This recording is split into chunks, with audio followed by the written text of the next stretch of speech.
بدن پر اچھے لباس کی بجائے فوجی وردی، گلے میں سونے کا ہار پہننے کی بجائے بندوق کی خوشبو میں لپٹی ہوئی بندوق کی نالی، ہاتھ میں انگوٹھی کے نگینے کی جگہ گولی اور شکن زدہ ماتھا اس بات کی دلیل ہوتا ہے کہ ایسی عورت ان میں سے ہوتی ہے جسے ہوا کے جھونکوں کو بجھانے کے لیے خاصی مشقت کرنی پڑتی ہے۔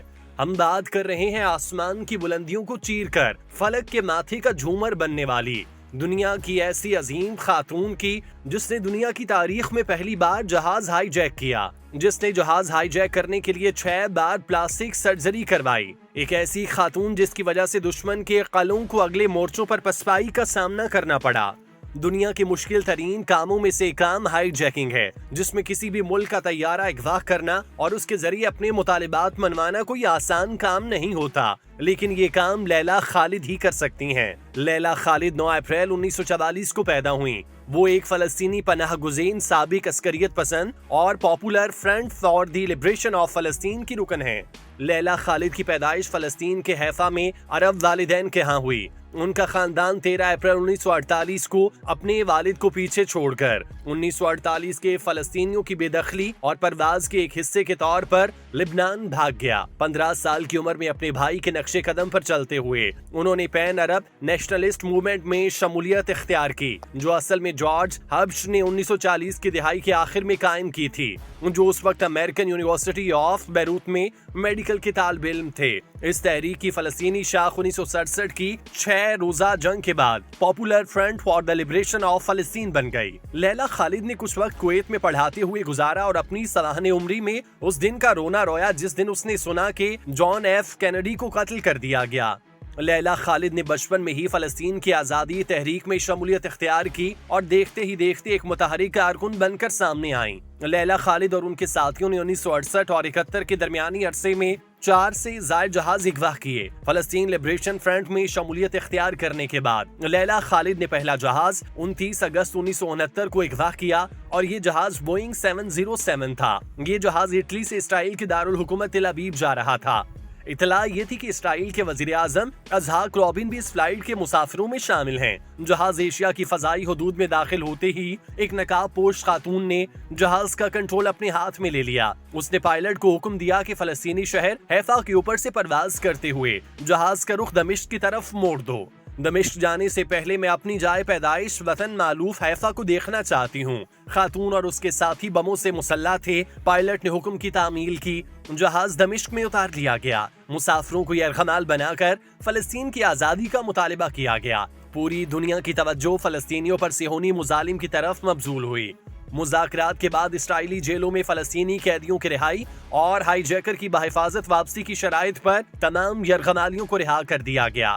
دنیا بھر کے ٹیلی ویژن چینلز اور اخبارات میں لیلا خالد کے انٹرویوز نشر اور شائع کیے گئے۔ وہ عالم اسلام کی آنکھ کا تارا بن گئیں۔ ان کی تصویروں کو اتنی شہرت ملی جو اس سے پہلے کسی مسلمان خاتون کو نہیں ملی تھی۔ مقبولیت کا یہ حال تھا کہ یورپ میں رہنے والی لڑکیوں نے ان کے اسٹائل کو بالوں سے لے کر سکارف اور لیلا خالد جو انگوٹھی پہنتی تھی اپنایا۔ ان کے ہاتھ میں ایک انگوٹھی ہوا کرتی تھی جس میں کوئی پتھر نہیں، گولی جڑی ہوئی تھی۔ پہلی ہائی جیکنگ کے بعد اس نے اوپر تلے 6 بار پلاسٹک سرجری کرائی اور اپنی صورت مکمل طور پر تبدیل کر لی۔ اگلے ہی سال 6 ستمبر 1970 کو انہوں نے اپنے ایک ساتھی کے ساتھ مل کر ایمسٹرڈیم سے نیو یارک جانے والی پرواز کو ہائی جیک کرنے کی کوشش کی، لیکن یہ کوشش کامیاب نہ ہو سکی۔ اس طیارے کو برطانیہ کے ایک ایئرپورٹ پر اتار لیا گیا۔ لیلا کے ساتھی کو گولی مار کر ہلاک کر دیا گیا جبکہ انہیں گرفتار کیا گیا۔ لیلا خالد کی شادی ڈاکٹر فیاض رشید سے ہوئی۔ وہ اپنے 2 بیٹوں بشار اور بدر کے ساتھ عمان اردن میں رہتی تھیں۔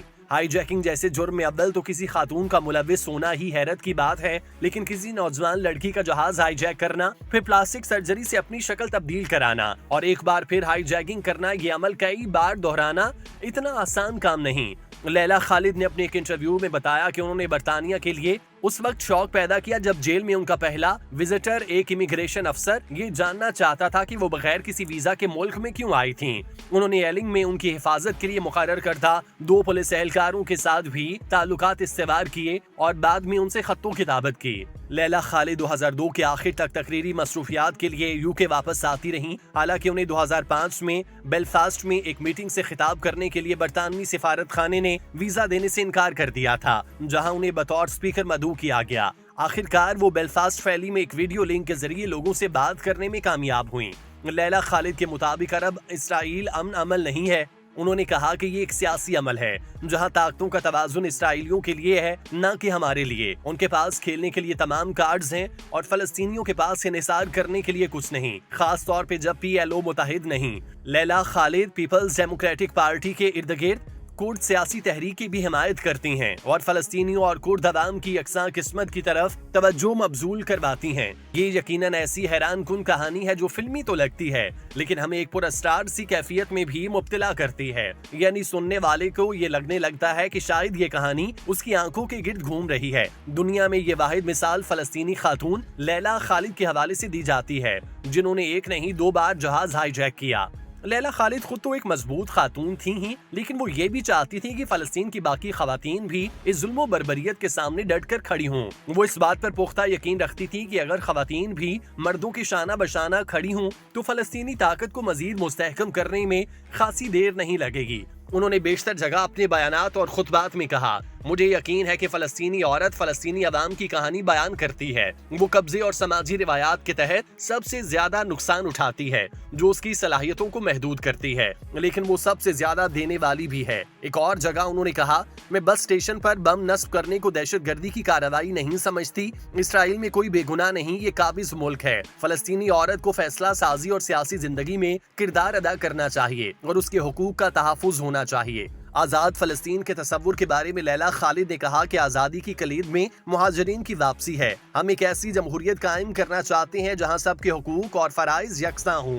ہم وہاں موجود تمام لوگوں کے ساتھ اسرائیلیوں کے ساتھ ایسا کرنا چاہتے ہیں. یہ ایک مہذب اور جمہوری حل ہے اور اسے رائج کیا جا سکتا ہے. لیلا خالد سے پوچھا گیا کہ اگر تمہیں حیفا واپس جانے کا موقع مل جائے تو سب سے پہلے کام کیا کرو گی؟ تو انہوں نے جواب دل کو چھو لینے والا دیا. انہوں نے کہا، میں یہ دیکھنے کے لیے دوڑتی ہوئی جاؤں گی کہ آیا میرا گھر اب تک سلامت ہے. میں تصور میں لوگوں کو آپس میں مل کر گاتے ناچتے دیکھ رہی ہوں. میں نارنگی کے پیڑ تلے سوؤں گی. میں نارنگیوں سے نفرت کیا کرتی تھی کیونکہ جب میں انہیں لبنان میں اپنے رشتہ داروں کے پیڑوں سے توڑنا چاہتی تھی تو ماں نے غصہ کرتے ہوئے کہا تھا کہ یہ ہماری نارنگیاں نہیں ہیں، ہماری نارنگیاں فلسطین میں ہیں. نہ جانے اپنے وطن سے دربدری کا یہ سلسلہ کب ختم ہوگا. 1 مہینہ بھی نہیں گزرا تھا کہ فلسطینی جانبازوں نے ایک اور طیارہ اغوا کیا، مسافروں کو یرغمال بنایا، مذاکرات کی میز پر لیلا خالد کی رہائی کا مطالبہ کیا. یوں لیلا خالد کو قید سے رہائی ملی. اپنی خود نوش سوانح عمری مائی پیپل شیل لیو میں انہوں نے اپنی کہانی لکھی. یہ دل کو دہلا دینے والی کہانی ہے. یہ کتاب 1973 میں شائع ہوئی جبکہ لیلا خالد کی زندگی پر فلم 2005 میں بنی. فلم کا نام لیلا خالد ہائی جیکر ہے اور اسے ایمسٹرڈیم کے فلمی میلے میں بڑی پذیرائی ملی. لیلا خالد دنیا میں خواتین کی طاقت کے حوالے سے ایک شاندار ستارہ تصور کی جاتی ہیں جنہیں ان کی بہادری، عزم و ہمت اور دلیری کی وجہ سے پوری دنیا جانتی ہے. لیلا خالد کا شمار دنیا کی ان خواتین میں ہوتا ہے جن کا نام سن کر نہ صرف فلسطینی خواتین بلکہ دنیا بھر کی خواتین کے حوصلے بلند ہو جاتے ہیں.